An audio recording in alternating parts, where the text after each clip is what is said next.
So hello everyone, welcome to our channel. In this video we are discuss about internationalism of evolution. Evolution of internationalism. तो आज हम internationalism का evolution discuss करने जा रहे हैं।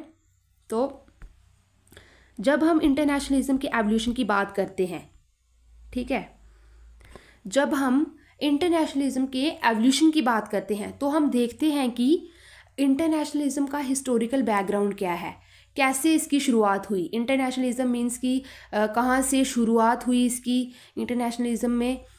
तो मतलब कि इसका हमने हिस्ट्री देखनी है कि इंटरनेशनलिज्म की हिस्ट्री क्या है।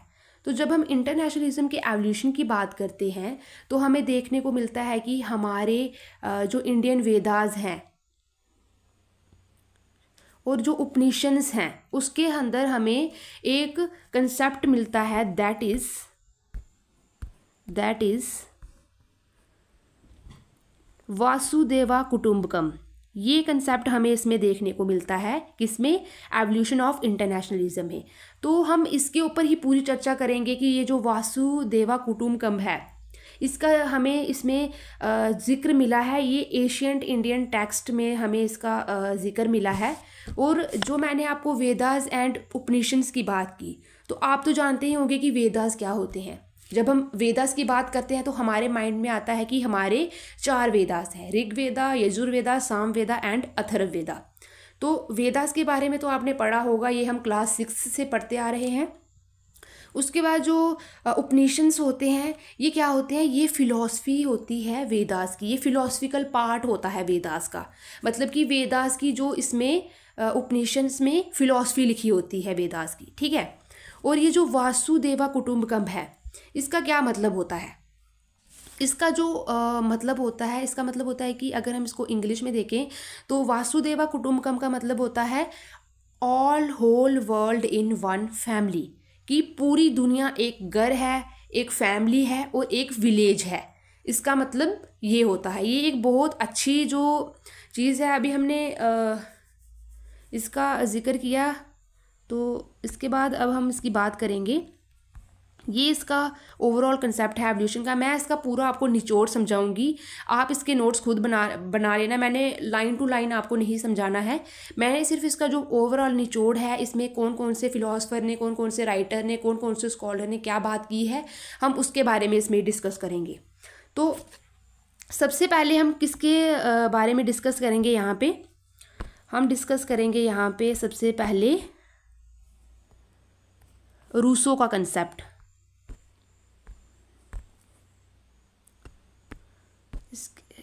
एक सेकेंड, हम इसमें रूसो का कंसेप्ट डिस्कस करेंगे क्योंकि यहाँ पे बहुत सारे स्कॉलर्स हैं, बहुत सारे राइटर्स हैं। मैं इनमें से फ्यू राइटर्स एंड स्कॉलर्स हैं उनके बारे में आपको समझाऊंगी। तो सबसे पहले जो रूसो का कंसेप्ट है, रूसो ने क्या कंसेप्ट दिया है इसके एवोल्यूशन में। तो रूसो का ये कहना है कि ये जो अलग अलग देशों के बीच कन्फ्लिक्ट्स हैं इनको हम दूर कैसे कर सकते हैं, कैसे इसको दूर कर सकते हैं। रूसो ने ये कंसेप्ट बोला है कि जो अलग अलग देश होते हैं इनके बीच में जो बहुत सारे कन्फ्लिक्ट्स होते हैं, इसमें बहुत सारी जो आपस में ये जो देश वॉर करते हैं, आपस में लड़ते हैं, तो इसको हम कैसे दूर कर सकते हैं, कैसे इसको हम ख़त्म कर सकते हैं, इसकी उन्होंने बात की है। इन्होंने बोला है कि हम इसे कैसे ख़त्म कर सकते हैं, कोऑपरेशन से ख़त्म कर सकते हैं, कोऑर्डिनेशन से ख़त्म कर सकते हैं।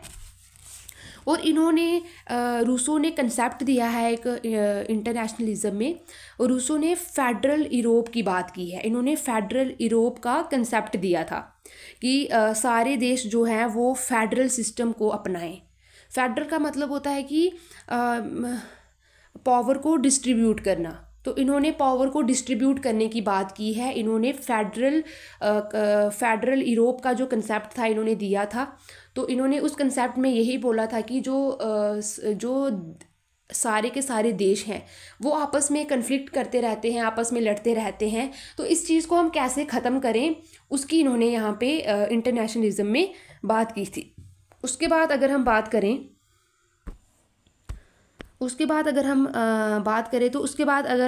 तो बैंथम की हम यहाँ पे बात करते हैं कि बैंथम ने अपना क्या कंसेप्ट दिया है इंटरनेशनलिज्म में। ठीक है। तो बैंथम का ये कंसेप्ट है। बैंथम ने बोला है कि बैंथम ने आर्मामेंट्स की बात की है, बैंथम ने डिसआर्मामेंट की बात की है। ये कहते हैं कि जो हथियार हैं, इन्होंने हथियारों की बात की है, आर्मामेंट्स की बात की है, इन्होंने हथियारों के ऊपर रोक लगाने की बात की है। इन्होंने बात की है कि हम जो हैं, ये जो अलग अलग देश हैं, ये वेपन्स के पीछे भागते रहते हैं कि हम ये वाला वेपन्स लेंगे, हम वो वाला वेपन्स लेंगे। फिर उन वेपन्स को इकट्ठा करके ये क्या करते हैं, दूसरे देश के ऊपर कन्फ्लिक्ट करते हैं, दूसरे देश के ऊपर वॉर करते हैं।